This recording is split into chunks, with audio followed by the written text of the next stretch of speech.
Bonjour les amis. Mettez bien vos lunettes de soleil. Car aujourd'hui attendez-vous à être éblouis. Vous avez deviné? Nous allons nous concentrer à déceler ce qu'est vraiment notre étoile, le soleil. C'est un peu comme la rockstar de notre système solaire. C'est une étoile qui brille de mille feux et qui a une place très importante dans notre vie sur Terre. Tout d'abord, il est important de comprendre que le soleil est gigantesque. Il est tellement grand que plus d'1 million de terres pourraient tenir à l'intérieur de sa masse. C'est dingue, non? En plus de sa taille impressionnante, le Soleil est également très chaud. À sa surface, la température atteint environ 5500 degrés Celsius. Autant dire que si vous essayez de vous y rendre pour une petite séance de bronzage, vous risquez de vous faire griller comme une saucisse. Mais le Soleil ne se contente pas de briller et de chauffer. Il joue également un rôle très important dans notre système solaire. En fait, c'est grâce à lui que toutes les planètes tournent autour de lui. C'est un peu comme s'il était le chef d'orchestre et que les planètes étaient ses musiciens. Le Soleil produit également de l'énergie par le biais de la fusion nucléaire. C'est un processus incroyablement puissant qui crée de l'énergie en fusionnant des atomes ensemble. C'est cette énergie qui nous permet de profiter de la lumière et de la chaleur du Soleil. Le Soleil est un vrai phénomène dans notre système solaire. C'est une étoile gigantesque et brûlante qui joue un rôle très important dans notre vie sur Terre. Alors, la prochaine fois que vous levez les yeux vers le ciel, n'oubliez pas de saluer notre rockstar solaire. Vous ne le saviez peut-être pas, mais notre compréhension du Soleil a évolué au fil des siècles, au rythme des découvertes scientifiques et des théories proposées. Au début, les gens pensaient que le Soleil était une divinité à vénérer, et qui avait une influence sur la vie quotidienne. Mais grâce à l'avènement de la science, les théories sur la nature du Soleil ont commencé à se préciser. Le savant grec Aristarque de Samos était l'un des premiers à proposer une théorie solaire. Il a affirmé que le Soleil était le centre du système solaire et que toutes les planètes tournaient autour de lui. Mais sa théorie n'a pas été largement acceptée à l'époque. Puis, des centaines d'années plus tard, Nicolas Copernic a proposé une théorie similaire, qui est devenue célèbre. Il a également affirmé que le Soleil était le centre du système solaire, et que la Terre, ainsi que les autres planètes, tournaient autour de lui. Cependant, il a fallu attendre les travaux de Galilée pour que la théorie de Copernic soit acceptée. Galilée a utilisé son télescope pour observer les mouvements des planètes, et a découvert que leurs mouvements étaient en accord avec la théorie de Copernic. Plus tard, d'autres scientifiques ont continué à étudier le Soleil et ont découvert comment il produit de l'énergie. Mais c'est seulement dans les années 1920 que la théorie de la fusion nucléaire a été proposée, expliquant comment le Soleil produit sa lumière et sa chaleur.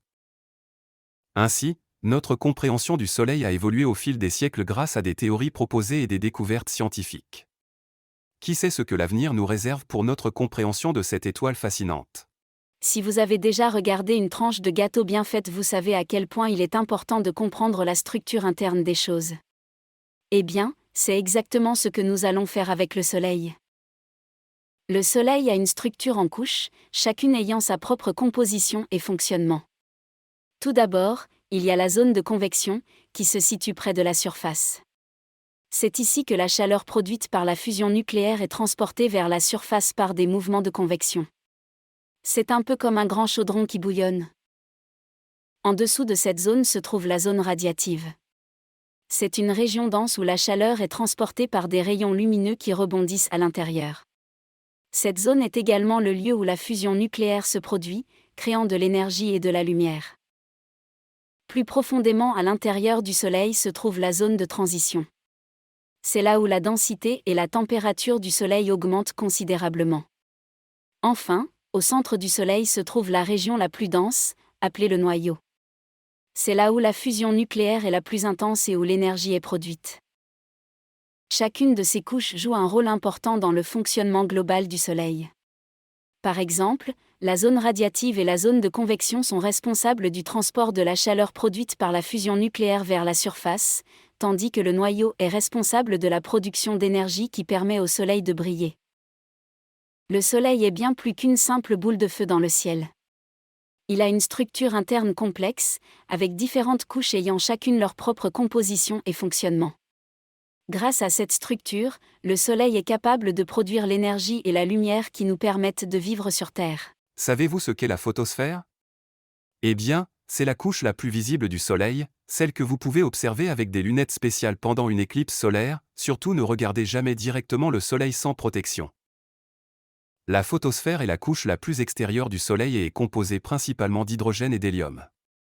Mais ce qui est vraiment intéressant, c'est que la photosphère n'est pas toujours uniforme. Elle est parsemée de taches solaires, qui sont des zones sombres et fraîches à la surface du Soleil. Les taches solaires sont causées par des champs magnétiques qui sont plus forts que ceux de la photosphère environnante. Ces champs magnétiques ralentissent la convection dans ces zones, ce qui les rend plus sombres et plus fraîches. C'est un peu comme une zone d'ombre sur une plage ensoleillée. Mais ce n'est pas tout. Le Soleil est également capable de produire des éruptions solaires, qui sont des explosions gigantesques à la surface du Soleil. Ces éruptions sont causées par la libération soudaine d'énergie magnétique, et elles peuvent projeter des particules et des radiations dans l'espace. Les éruptions solaires peuvent avoir des conséquences sur Terre, comme perturber les communications satellites et les réseaux électriques. Mais elles peuvent également être spectaculaires à observer depuis l'espace. Enfin, le Soleil produit également des vents solaires, qui sont des flux de particules chargées éjectées par le Soleil dans l'espace. Ces vents solaires peuvent interagir avec le champ magnétique de la Terre, créant de magnifiques aurores boréales dans les régions polaires. En somme, la photosphère est une couche fascinante du Soleil, pleine de surprises comme les taches solaires, les éruptions solaires et les vents solaires. C'est un rappel constant que le Soleil n'est pas seulement un objet statique dans le ciel, mais plutôt une étoile dynamique et en constante évolution. Maintenant, passons à la couche extérieure de l'atmosphère solaire, la couronne solaire. Cette couche est située au-dessus de la photosphère et s'étend sur des millions de kilomètres dans l'espace. La couronne solaire est surtout visible lors d'une éclipse solaire totale, lorsque la Lune bloque complètement la lumière du Soleil et ne laisse apparaître que la couronne. C'est un spectacle à couper le souffle. La couronne est faite de gaz très chaud, plusieurs millions de degrés Celsius, mais elle est si peu dense que vous pouvez la regarder directement sans danger. La couronne est également le lieu où se produisent des événements solaires comme les éjections de masse coronale, CME pour coronal mass ejection en anglais. Les CME sont des éruptions de plasma et de particules énergétiques qui sont projetées dans l'espace à des vitesses incroyables. Si une CME est dirigée vers la Terre, elle peut perturber les communications et les réseaux électriques, mais elle peut aussi créer de magnifiques aurores boréales dans le ciel. La couronne solaire est également impliquée dans le champ magnétique du Soleil. Le champ magnétique du Soleil s'étend dans l'espace, protégeant le système solaire des rayons cosmiques nocifs provenant de l'extérieur. Cependant, il est parfois perturbé par les CME, ce qui peut causer des perturbations magnétiques sur Terre. En somme, la couronne solaire est une couche fascinante de l'atmosphère solaire, responsable de nombreux événements solaires comme les CME et les perturbations magnétiques. Elle est également un spectacle à couper le souffle lors d'une éclipse solaire totale, une expérience que tout le monde devrait avoir au moins une fois dans sa vie. Passons maintenant à un sujet qui brille de mille feux, l'énergie solaire. Le Soleil est une source inépuisable d'énergie et cela est dû à la fusion nucléaire qui se produit dans son noyau. La fusion nucléaire est un processus qui libère de l'énergie en combinant des noyaux d'atomes pour en former un nouveau. Dans le noyau du Soleil, les températures et les pressions sont si élevées que les noyaux d'hydrogène fusionnent pour former de l'hélium. Ce processus libère une quantité énorme d'énergie sous forme de lumière et de chaleur. Cette énergie est transportée de la couche interne du Soleil jusqu'à sa surface, où elle est libérée dans l'espace sous forme de rayonnement solaire. Une partie de ce rayonnement solaire atteint la Terre et fournit une source d'énergie pour les plantes, les animaux et les humains. L'énergie solaire peut également être utilisée pour produire de l'électricité. Les panneaux solaires sont des dispositifs qui convertissent la lumière du Soleil en électricité. Ils sont composés de cellules solaires, qui sont fabriquées à partir de matériaux semi-conducteurs tels que le silicium. Lorsque la lumière du Soleil frappe une cellule solaire, elle libère des électrons qui se déplacent à travers un circuit électrique pour produire de l'électricité. Cette électricité peut être utilisée pour alimenter des maisons, des entreprises et même des véhicules électriques. L'énergie solaire est une source d'énergie propre et renouvelable. Elle peut être utilisée partout dans le monde, même dans les régions éloignées qui ne sont pas connectées au réseau électrique. En utilisant l'énergie solaire, nous pouvons réduire notre dépendance aux combustibles fossiles et contribuer à la protection de l'environnement.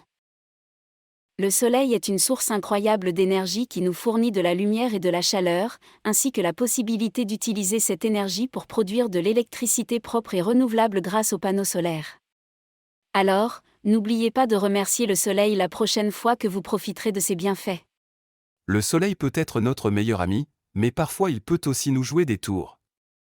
L'activité solaire peut avoir des effets sur notre planète, en particulier sur la météo, les communications et l'environnement terrestre.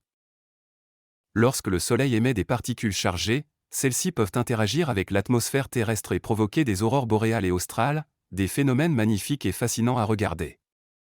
Mais lorsque ces particules atteignent des altitudes plus basses, elles peuvent également perturber les réseaux de communication et les satellites. De plus, les éruptions solaires peuvent provoquer des tempêtes géomagnétiques, qui peuvent endommager les réseaux électriques et les infrastructures. En 1859, une éruption solaire majeure a causé une panne de courant qui a affecté les télégraphes dans le monde entier. Le soleil peut également affecter la météo terrestre en influençant le climat. Les fluctuations dans l'activité solaire peuvent entraîner des changements dans la température, la pression atmosphérique et les précipitations, qui peuvent avoir des conséquences sur l'agriculture, la pêche et les populations locales. Cependant, il y a aussi des effets positifs. La lumière du soleil est essentielle à la vie sur Terre, en particulier pour la photosynthèse des plantes et la production de vitamine D, chez les humains. De plus, les panneaux solaires peuvent fournir de l'électricité propre et renouvelable, réduisant notre empreinte carbone et notre dépendance aux combustibles fossiles. Le soleil est un élément important de notre vie quotidienne, mais il peut avoir des effets surprenants et parfois imprévisibles sur notre planète. Alors, apprécions ses bienfaits, mais gardons un œil sur ses humeurs changeantes. En cliquant sur le bouton d'abonnement et en activant la cloche de notification, vous serez informé en temps réel de la sortie de nos futures vidéos. Ne manquez plus aucune vidéo de notre chaîne, et découvrez toujours plus de contenu passionnant. Merci de nous avoir suivis jusqu'ici, et j'espère vous retrouver très bientôt sur notre chaîne Questions Savoir.